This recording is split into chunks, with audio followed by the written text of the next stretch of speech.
اینها تو را هیچ از عذاب الله دفع نمی کنند و ظالمان دوستداران یکدیگرند و الله دوستدار پرهیزگاران است. این قرآن دلیل های روشنی مردم و هدایت و رحمت است برای اهل یقین.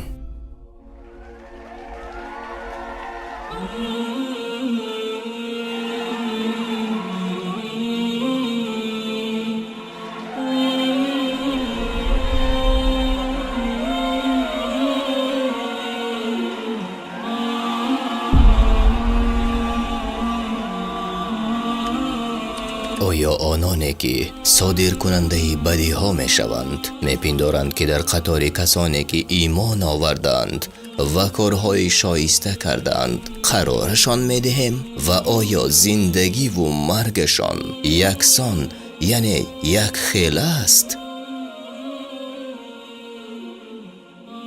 چی بد داوری می کنند.